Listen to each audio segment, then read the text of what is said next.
Kami semua keluar studio dan you tinggal sini seorang-seorang 10 minit.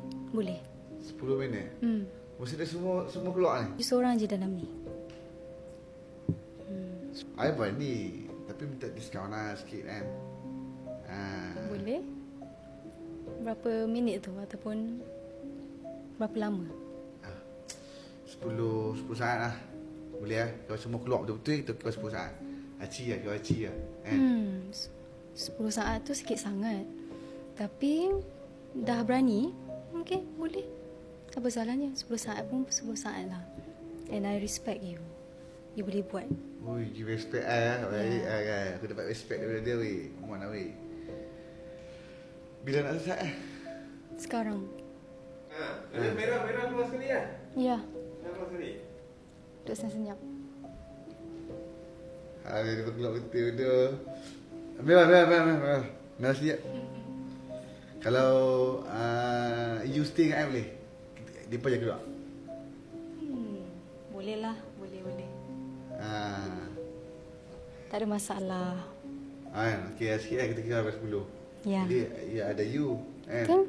Okay, so kita keluar dulu lah. Aku nak dulu. 10 saat, 10 saat je. Sekejap lagi lah. Nak ikut benda-benda ni. Betul lah. Okay.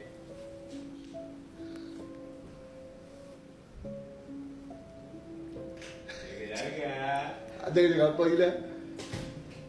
Okay, Mewah kita bilang sama-sama Mewah. Sampai 10. 1, 2, 3, 1. 2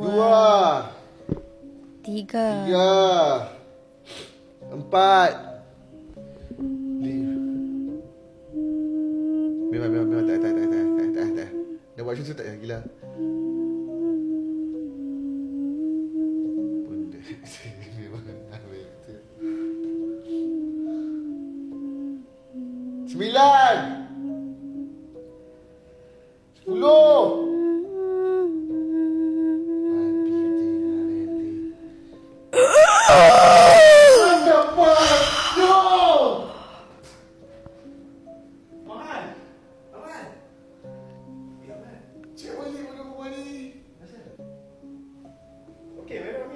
Okey je. Dia kacau aku gila. Dia sengaja. Tak. Azim. Sengaja bodoh. Tengok sendiri playback bodoh. Dia nyanyi bodoh. Dia buat balik hamil tadi weh. Tak buat So, pun. aku lebih rela duduk seorang weh daripada duduk dengan dia. Lentil muka kau. Hai, ajak dia teman. Aku ingat senang lah ada teman. Aku ingat dia nak camak depan apa. Tak pun. Betul. Faham dia chat playback lah. Dia dah chat kan? Jangan lupa tadi okey kan? Okey je, tapi terkejut sikit sebab sawan tu. Ya, dia jerit ni. Panik. Gila apa tak cerit hamba aku macam tu gila. Buat apa? Aduh. Baik. Chat lah tengok playback. Dah cakap lah.